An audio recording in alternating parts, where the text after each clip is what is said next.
नमस्कार, मैं आर्यन पांडे, ज्योतिषाचार्य। ग्रह गोचर और राशिफल में आप सभी का स्वागत करता हूं। आज हम लोग 2025 में मेष राशि का ग्रह गोचर कैसा रहने वाला है, इसके ऊपर चर्चा करेंगे।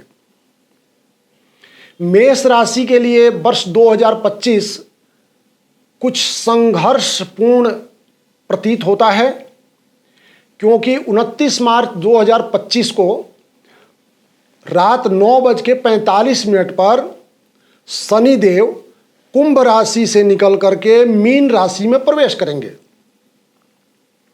और 3 जून 2027 तक मीन राशि में गोचर करते रहेंगे।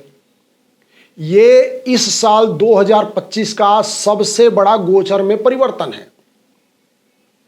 इस राशि परिवर्तन करते ही मेष राशि के जातकों के लिए शनि की 7.5 शुरू हो जाएगी। 7.5 की शुरुआत हमेशा मस्तक से होती है, यानी पहली ढैया मस्तक पे, दूसरी ढैया पेट पे और तीसरी ढैया उतरती हुई पैरों से मानी जाती है। तो मेष राशि के जातकों के लिए पहली ढैया मस्तक से शुरू होगी, यानी शनिदेव पहले 2.5 साल तक मस्तक पर भोग करेंगे। इसीलिए मेष राशि के जातकों को मानसिक पीड़ा, मानसिक क्लेश, व्यर्थ की चिंता, व्यर्थ की दौड़ धूप और सिर दर्द इत्यादि समस्याओं का सामना करना पड़ सकता है। मीन राशि के शनि मेष राशि से 12वें भाव में होते हैं और 12वां भाव हमेशा ही व्यय का होता है। इसलिए मेष राशि के जातकों को अनावश्यक व्यय का सामना करना पड़ेगा। अब व्यय से तात्पर्य सिर्फ पैसे का व्यय नहीं है, व्यय का मतलब समय का व्यय है, व्यय का मतलब सामाजिक व्यय भी होता है। जिस प्रकार पैसे के व्यय में आपका कुछ धन खर्च होता है, उसी तरह समय के व्यय में आपका समय व्यय हो जाता है, आपका समय व्यर्थ चला जाता है। उदाहरण के लिए आप ऐसे समझ सकते हैं कि किसी विद्यार्थी ने किसी परीक्षा विशेष की तैयारी करी, अथवा किसी व्यक्ति ने किसी प्रोजेक्ट पे 1 साल तक काम किया और साल के अंत में वह विद्यार्थी उस परीक्षा में असफल हो गया, अथवा जिस प्रोजेक्ट पे वो काम कर रहा था व्यक्ति, उसका प्रोजेक्ट में वो लास्ट में असफल हो गया। तो इस प्रकार 1 साल उस विद्यार्थी अथवा प्रोजेक्ट पे काम करने वाले व्यक्ति का व्यर्थ चला गया, तो ये समय का व्यय माना जाता है। इसी प्रकार सामाजिक व्यय का भी सामना करना पड़ता है। सामाजिक व्यय से तात्पर्य होता है लांछन लगना, लांछन लग करके समाज में बदनाम हो जाना। लांछन का तात्पर्य है कि जिस काम को आपने नहीं किया है उसका लांछन लग जाना और बिना मतलब का आप उसके चक्कर में फंस जाएं और बदनाम हो जाएं। तो इस तरह से साल 2025 में मेष राशि के जातकों को धन का व्यय, सामाजिक व्यय और समय का व्यय होता हुआ दिख रहा है। अर्थात इन तीनों व्ययों का मेष राशि के जातकों को सामना करना पड़ेगा। इस साल 2025 में शनि महाराज जब 12वें भाव में होंगे तो उनके पीड़ा को कम करने के लिए अगर आप नास्तिक हैं तो कुछ समय के लिए आस्तिक बन जाइए, हनुमान जी की आराधना करें, शनिदेव की आराधना करें और अपना ये समय शांतिपूर्वक और कुशल मंगल व्यतीत हो जाने दें। ऐसे में अगर आप शनिदेव की आराधना करते हैं तो शनिदेव से जनित जो पीड़ा हो सकती है वो कम हो जाएगी। सावधानी की दृष्टि से आप गाड़ी इत्यादि चलाने में सावधानी बरतें। व्यापार के क्षेत्र में पहले से अधिक परिश्रम करें। विद्यार्थियों को भी पहले से अधिक परिश्रम करना पड़ेगा। अपने शत्रुओं से सावधान रहें। अपने प्रतिद्वंदियों पर नजर रखें। दाम्पत्य जीवन में मतभेद की स्थिति नहीं बनने दें।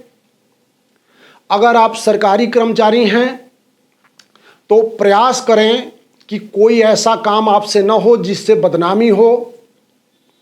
मेष राशि के जातक अपने माता पिता के स्वास्थ्य का भी ध्यान रखें और संतान इत्यादि से भी मनमुटाव नहीं करें। निरर्थक दौड़ धूप करने से भी बचें। सगे संबंधियों से सहयोग प्राप्त नहीं होगा, इसलिए उनसे कोई अपेक्षा ना करें। विद्यार्थी वर्ग को मेहनत से सफलता कम मिलेगी, इसलिए परिश्रम पहले से ज्यादा करें, क्योंकि भाग्य का सितारा इस समय धीमा हो जाएगा। अब शनि के अशुभ प्रभाव से कैसे बचें? तो शनि महाराज न्याय के देवता हैं। आपको जितना धन देते हैं तो आपके ऊपर नजर भी बनाए रखते हैं। तो इस दौरान आपको झूठ नहीं बोलना चाहिए। मांस, मदिरा, अंडा इत्यादि का सेवन नहीं करें, तो शनि का बुरा प्रभाव कम हो जाता है और परिणाम शुभ निकलने लगता है। शनि जब मेष राशि वाले जातकों को अच्छा परिणाम देते हैं तो ऐसे व्यक्ति कला के प्रेमी बन जाते हैं, शत्रुओं पर विजयी होते हैं, परंतु उनके शत्रु निरंतर बने रहते हैं और बनते रहें और नष्ट होते रहते हैं।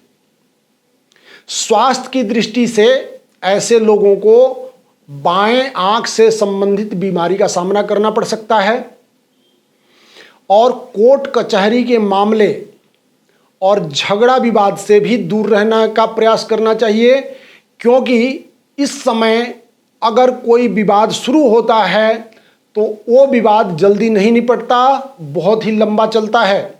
तो प्रयास करें कि आप किसी विवाद में पड़े ही नहीं, क्योंकि 12वें भाव में जब तक शनि रहेंगे आपका विवाद खत्म नहीं होने देंगे।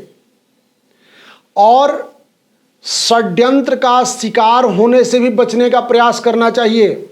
आपके प्रतिद्वंदी आपके विरुद्ध षड्यंत्र भी कर सकते हैं। इस योग में यात्रा अधिक होने लगती है और आर्थिक तंगी होने का भय रहता है, तो प्रयास करके निरर्थक यात्राओं को टालें और अधिक व्यय होने से बचें। धन का संचय करें और अपने कष्ट निवारण के लिए शनि महाराज और हनुमान जी की आराधना भी करें। मेष राशि के जातकों के लिए साल 2025 का अप्रैल का महीना, जून का महीना और दिसंबर का महीना विशेष रूप से अशुभ या कष्टकारक दिखता है। इसमें सावधान रहें। शनि के कुप्रभाव से बचने के लिए बजरंग बली की आराधना करना सबसे श्रेष्ठ और उत्तम उपाय है।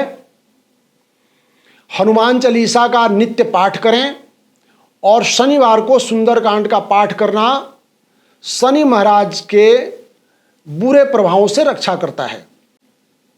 शनि जनित दोष को दूर करने के लिए शनिवार को काला तिल मिश्रित जल भगवान शंकर को अर्पण करें अथवा पीपल में चढ़ाएं। इसके अतिरिक्त शनि के 10 नामों का पाठ करना भी शनि के कष्टों से निवारण देता है। शनि के 10 नाम इस प्रकार होंगे: कोनस्त, पिंगलो बभ्रु, कृष्णो, रौंतको यमः, सौरी शनेश्वरो मंदः, पिप्लादेन संस्तुतः। एतानि 10 नामानि प्रातरुत्थाय य पठेत शनेश्वर कृत पीड़ा न कदापि भविष्यति। अर्थात शनि महाराज के इन 10 नामों का जो भी पाठ करता है उसको भविष्य में शनि महाराज से कोई कष्ट प्राप्त नहीं होता है। तो शनि महाराज के इन 10 नामों का भी पाठ करें और शनि महाराज जनित कष्टों से मुक्त रहें। नमस्कार।